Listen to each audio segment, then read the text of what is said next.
Hello everyone, welcome to Study IQ. Study IQ के इस video में मैं आपको पढ़ाऊंगा सेट नंबर 14 जो एसएससी सीजीएल क्विज है। आइए स्टार्ट करते हैं। एक अंडर सी केबल बिछाई जा रही है, बहुत बड़ी सबमरीन केबल सिस्टम, यानी कि समुंदर के नीचे 19,200 किलोमीटर लंबी। इसका नाम है सी मी वी 6 केबल। तो ये कौन से दो कंट्रीज को कनेक्ट करेगी आपस में? ठीक है, वैसे इंडिया होते हुए भी जाएगी ये।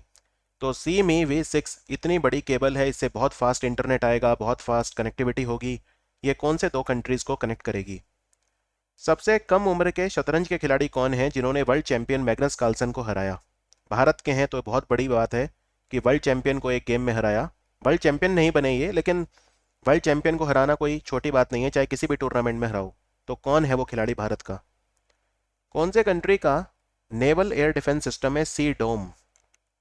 सी डोम कौन से कंट्री का है? अगर आप इस कंट्री के ऊपर मिसाइल मारोगे तो सी डोम इस कंट्री को बचा लेगा।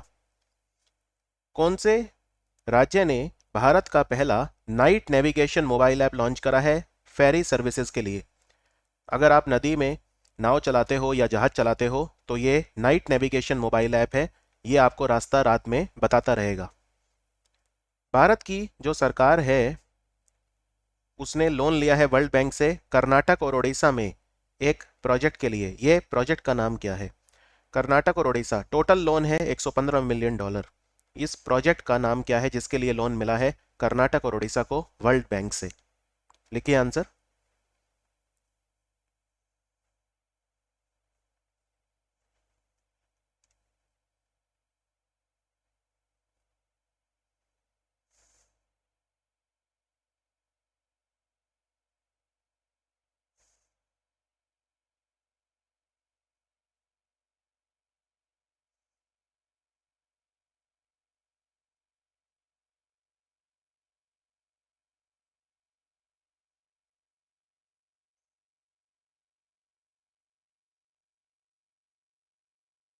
चलिए, सी मी वी 6 जो केबल है ये सिंगापुर और फ्रांस के बीच में है।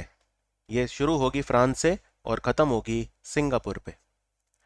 मैग्नस कार्लसन नॉर्वे के खिलाड़ी हैं, पहले तो ये याद रखिए। वर्ल्ड चैंपियन है, शतरंज के बेताज बादशाह हैं। 11-12 साल हो गए वर्ल्ड चैंपियन है तब से। तो खिलाड़ी का नाम है आर प्रगना नंदा। तमिलनाडु का खिलाड़ी है रमेश बाबू प्रगना नंदा। सी डोम कहाँ का है? इजराइल का। इजराइल का डिफेंस सिस्टम है जिसका नाम है सी डोम। भारत का पहला नाइट नेविगेशन मोबाइल ऐप जो है ये असम की सरकार ने शुरू करा है। और वर्ल्ड बैंक ने जो लोन दिया है कर्नाटक और उड़ीसा को, इस प्रोजेक्ट का नाम है रिवॉर्ड, REWARD, जो वाटरशेड डेवलपमेंट होता है सिंचाई के लिए। हमें बारिश के पानी को संचय करना है, वाटरशेड डेवलपमेंट करना है, तो रिवॉर्ड प्रोजेक्ट के लिए लोन दिया है वर्ल्ड बैंक ने। अब यहाँ पर क्या क्या और क्वेश्चन बन सकते हैं? अगर आपसे ये पूछें कि वर्ल्ड बैंक के चीफ इकोनॉमिस्ट कौन है, ये एक बड़ा प्यारा सवाल है, क्योंकि ये इंडिया के बने हैं अभी अभी, और ये दूसरे भारतीय हैं कौशिक बसु के बाद जो वर्ल्ड बैंक के चीफ इकोनॉमिस्ट बने हैं। इनका नाम क्या है? तो आंसर है इसका इंदरमीत गिल। याद रखिए, इंदरमीत गिल जो है वर्ल्ड बैंक के चीफ इकोनॉमिस्ट हैं, और ये बात आपको कभी भी नहीं भूलनी है। Is that understood? फिर ये पूछ सकते हैं कि वर्ल्ड बैंक के जो लेटेस्ट लोन हैं उनके बारे में थोड़ा बहुत पूछ सकते हैं। जैसे 1,000 करोड़ का लोन जो पश्चिम बंगाल को दिया है वर्ल्ड बैंक ने, जो मैंने आपको बताया था। इसके अलावा एक $350 मिलियन का लोन गुजरात में श्रेष्ठ प्रोजेक्ट है। ये हेल्थ केयर प्रोजेक्ट है गुजरात का, श्रेष्ठ प्रोजेक्ट। वहाँ पे पूरी स्वास्थ्य प्रणाली में तब्दीली के लिए, उनके उन्नयन के लिए $350 मिलियन का लोन वर्ल्ड बैंक ने दिया है गुजरात को। ठीक है, एक ये भी बहुत अच्छा लोन है। फिर छत्तीसगढ़ को दिया है $300 मिलियन। छत्तीसगढ़ को दिया है क्यों? यहाँ पे स्कूल एजुकेशन प्रोजेक्ट के लिए। छत्तीसगढ़ जो है वो अपनी जो स्कूली शिक्षा है उसको बेहतर बनाना चाहता है, उसको अपग्रेड करना चाहता है, उसके लिए ये दिया है। राइट, तो ये भी एक है। बाकी एक वर्ल्ड बैंक ने 1,000 करोड़ का लोन अभी उत्तराखंड को भी दिया है, वहां पे रेन फेड फार्मिंग प्रोजेक्ट के लिए, सिंचाई के, अगेन जो एग्रीकल्चर है उसके लिए उत्तराखंड को भी एक लोन मिला है। राइट, और बाकी जो मैंने आपको एक स्कीम बताई थी एमएसएमईज के लिए जिसका नाम है रैम्प योजना, इसको भी वर्ल्ड बैंक फंड कर रहा है। इसके लिए $500 मिलियन का जो लोन है वो वर्ल्ड बैंक ने दिया है रैम्प योजना के लिए। भारत की वायुसेना ने कौन से देश की वायुसेना के साथ एक अभ्यास किया जिसका नाम है ईस्टर्न ब्रिज? ईस्टर्न ब्रिज अभ्यास जो है ये कहाँ पे हुआ, और दूसरी बात ये कि ईस्टर्न ब्रिज अभ्यास किस कंट्री के साथ हुआ? तो दो दो क्वेश्चन है इसमें, कहाँ हुआ और किस कंट्री के साथ हुआ। मैं चाहता हूं कि आप मुझे दोनों बताइए। हिमाचल प्रदेश का कौन सा जिला है जो भारत का 100वां जिला बना है जो हर घर जल बना है, यानी यहां हर घर में नल से जल जा रहा है। तो भारत का 100वां जिला कौन सा है जिसने ये अचीव करा है जल जीवन मिशन के तहत? अभी अभी एक एक आर्टिफिशियल लेक है मलाना सागर, ये कहाँ पे है? ये भारत का सबसे बड़ा आर्टिफिशियल रिजर्वॉयर बन गया है, यानी सबसे बड़ा भारत का कृत्रिम बांध बन गया है मलाना सागर। ये कहाँ पे है और कौन सी नदी पे है? हो सके तो दोनों बताइए। रटले हाइड्रो पावर प्रोजेक्ट, रटले जल विद्युत परियोजना जम्मू कश्मीर के किश्तवाड़ जिले में शुरू हुई है। ये कौन सी नदी पे है? रटले हाइड्रो पावर प्रोजेक्ट बहुत ज्यादा इंपॉर्टेंट है, ये कौन सी नदी पे है? जो यंग मैथमेटिशियंस को रामानुजम प्राइज दिया जाता है, तो ये 2021 के लिए किसे मिला था? ये 2022 में मिला था, 2021 के लिए तो किसको मिला था? एक बात मैं आपको बता दूं, यहाँ पे ये क्वेश्चन 50% से ज्यादा बच्चे गलत करेंगे, ठीक है? वो मैं आपको बाद में बताऊंगा गलत क्यों करेंगे। तो रामानुजम प्राइज युवा गणितज्ञों को दिया जाता है, इस बार ये किसे दिया गया? लिखिए आंसर।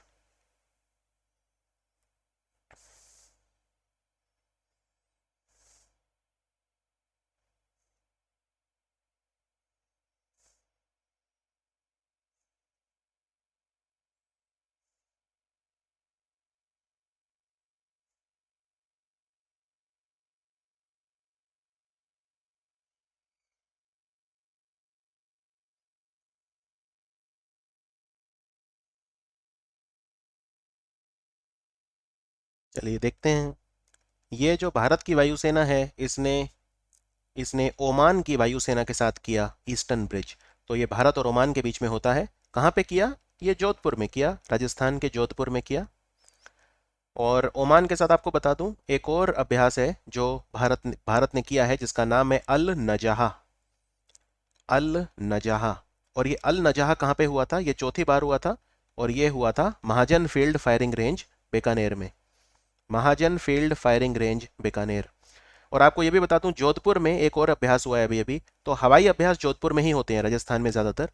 तो एक और हवाई अभ्यास हुआ है गरुड़। गरुड़ जो है ये 7वीं बार हुआ है, भारत और फ्रांस के बीच में हवाई अभ्यास हुआ है, ये भी जोधपुर में हुआ है। और ओमान और भारत के बीच में एक और युद्ध अभ्यास होता है जिसे बोलते हैं नसीम अल बहार, ये समुद्री है। ईस्टर्न ब्रिज वायुसेना का है, अल नजहा आर्मी का है, और नसीम अल बहार हमारी नौसेना का है। और नसीम अल बहार को जायर अल बहार के साथ कंफ्यूज मत करना। जायर अल बहार युद्ध अभ्यास भारत करता है कतर के साथ। भारत करता है कतर के साथ। Is that understood? तो ये अच्छा सवाल है, काफी अच्छा सवाल है। अगले वाला तो और भी अच्छा है। 100वां जिला बना है हिमाचल का चंबा। तो चंबा जो जिला है ये 100वां जिला है जो हर घर जल हुआ है। और ये हर घर जल होने का मतलब क्या है? और पहला जिला कौन सा है जो हर घर जल हुआ है? वो है मध्य प्रदेश का बुरहानपुर। मध्य प्रदेश का बुरहानपुर पहला जिला था हर घर जल। हर घर जल का मतलब ये है हमें नल से जल पहुंचाना है। 55 लीटर पानी प्रति व्यक्ति, यानी पर पर्सन पर डे हमें पहुंचाना है। 55 लीटर पर पर्सन पर डे अगर आप पहुंचा पा रहे हो किसी घर में नल से जल, तो वो हर घर जल कहलाता है। अब अगर पूछें भारत का पहला हर घर जल राज्य कौन सा था, तो वो था गोवा। अगर पूछे भारत का पहला हर घर जल यूनियन टेरिटरी कौन सा था, तो वो है दादरा नगर हवेली दमन एंड दीव। ये एक ही है, पहले दादरा नगर हवेली अलग था, दमन दीव अलग था, दोनों को मिला के एक बना दिया था। तो दादरा नगर हवेली दमन दीव पहला यूनियन टेरिटरी है जो हर घर जल बना, और गोवा पहला राज्य है जो हर घर जल बना। अभी तक भारत के कितने राज्य और कितने यूनियन टेरिटरी हैं जो हर घर जल हो चुके हैं?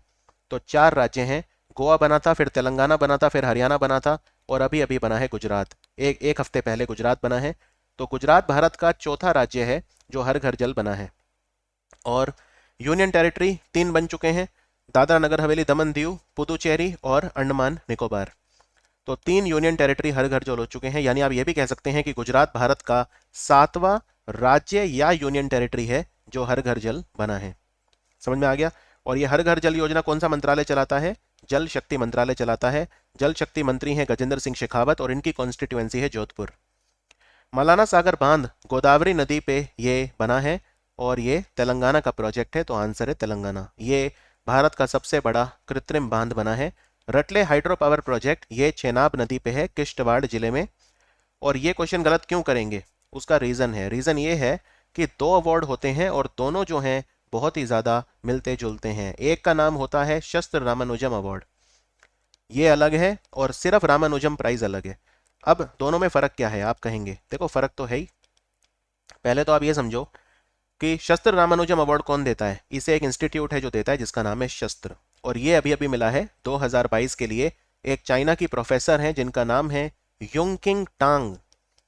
युंगकिंग टांग, ठीक है, तो इन्हें मिला है। आप चाहें तो इनके निमोनिक्स भी बना सकते हैं, जैसे मान लो मैथ मेरे समझ में नहीं आता कभी, मतलब एकदम जैसे होता है ना कि मेरे मेरे तो वो एकदम जो टांग है मेरी उसके नीचे दबा रह जाता है, तो टांग, ऐसे इस तरह से कुछ भी बना सकते हो आप।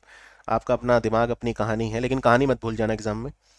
तो वैसे मैं कहानियों में ज़्यादा विश्वास नहीं रखता, मैं रेपिटेशन और क्रॉस लिंकिंग में विश्वास रखता हूँ याद रखने के लिए, बट फिर भी चलो एक आधी बार चलता है।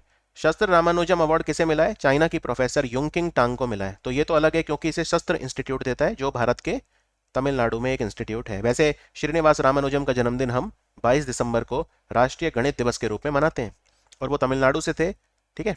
चलिए, अब रामानुजम प्राइज कौन देता है, शस्त्र नहीं, रामानुजम प्राइज इसे देता है एक तो भारत का department of science and technology, किसके साथ मिलकर, इंटरनेशनल मैथमेटिकल यूनियन के साथ मिलकर, अंतर्राष्ट्रीय गणितज्ञ संघ। और इंटरनेशनल मैथमेटिकल यूनियन का हेडक्वार्टर बर्लिन में है। तो यहां पे ये पूछा है कि department of science and technology ने रामानुजम अवार्ड किसे दिया, तो इस क्वेश्चन का आंसर है प्रोफेसर नीना गुप्ता।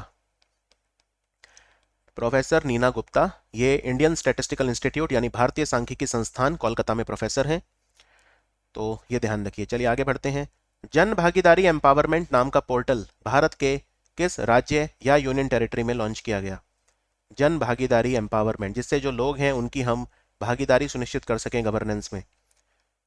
भारत में कौन सी सरकारी योजना है जिसको लागू करने में आसान बनाएगी ओम्बड्स पर्सन ऐप, यानी अगर इस योजना के तहत किसी को कोई शिकायत है तो ओम्बड्स पर्सन ऐप पे वो लॉन्च कर सकता है।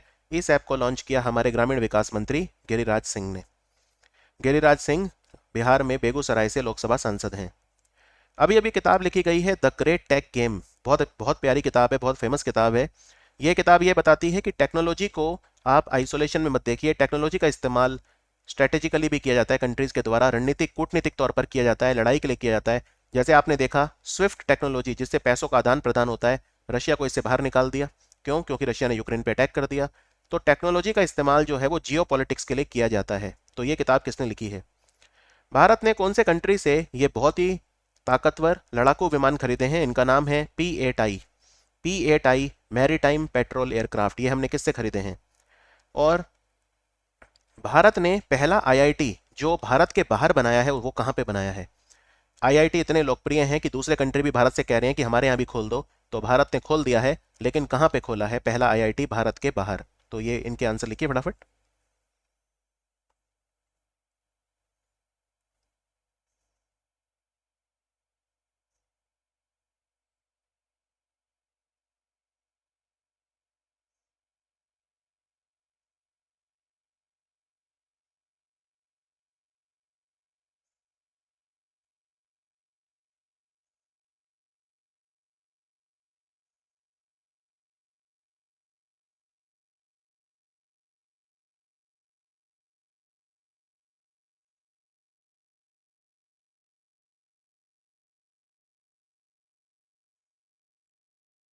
चलिए करते हैं।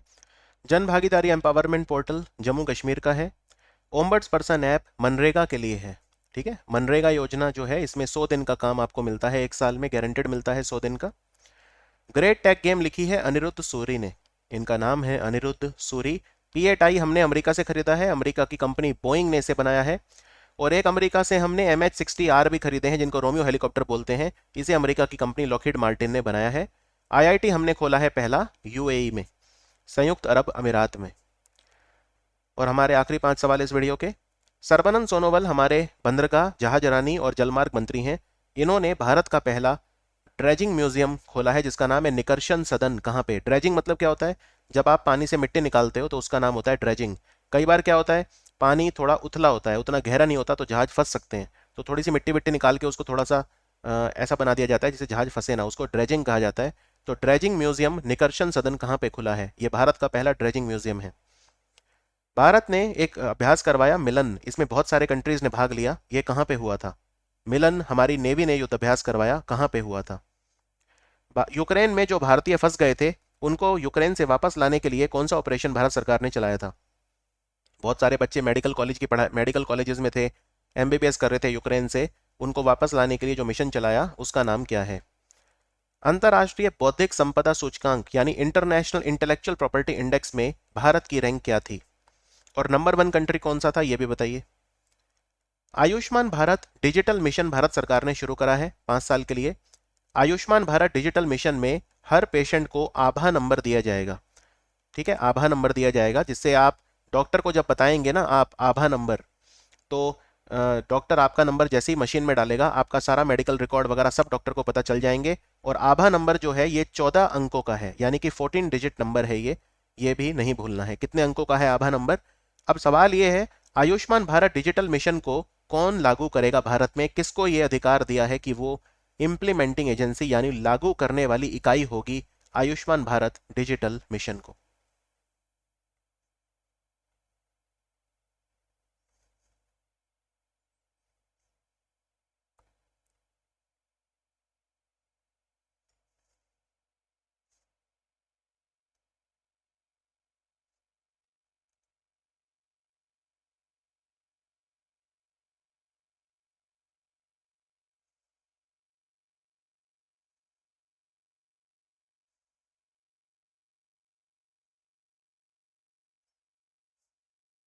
चलिए बताता हूं।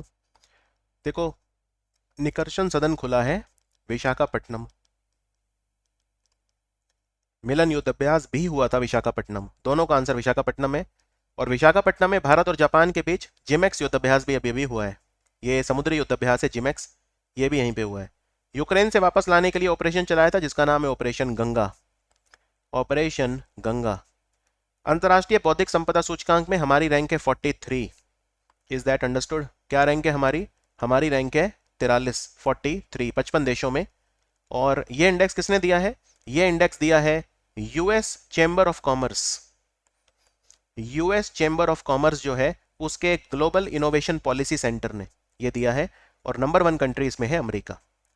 फिर आयुष्मान भारत डिजिटल मिशन को लागू कौन करेगा? अच्छा सवाल है। ये करेगी नेशनल हेल्थ अथॉरिटी यानी राष्ट्रीय स्वास्थ्य प्राधिकरण। हिंदी में भी बता रहा हूं, आप कहेंगे हिंदी में नहीं बताया, हिंदी में भी बता रहा हूं।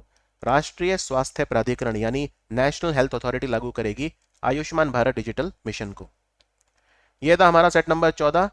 तो ज़बरदस्त एंजॉयमेंट हो रहा है आपका भी मेरा भी, तो कंटिन्यू करेंगे जितने ज़्यादा से ज़्यादा सेट हो सकें। कई बच्चे पूछ रहे थे कितने सेट लाओगे? देखो अभी मैं कोई नंबर तो नहीं दे सकता, मेरी कोशिश यही है ज़्यादा से ज़्यादा लाऊं। अब 40 हों, 45 हों, 50 हों, मुझे नहीं पता कितने होंगे, बट कोशिश रहेगी कि देखो 40-50 तो होने ही चाहिए, तभी कुछ मज़ा आएगा। तो कोशिश यही रहेगी। बाकी आपके एग्ज़ाम परसों से शायद स्टार्ट होने वाले हैं, 1 दिसंबर से। फिर भी मैं चलता रहूँगा क्योंकि बच्चों के एग्ज़ाम तो 15 तारीख तक हैं, तो चलते रहेंगे सीरीज़ ये। ठीक है, तो मिलते हैं सेट नंबर 15 में। Thank you for watching study IQ।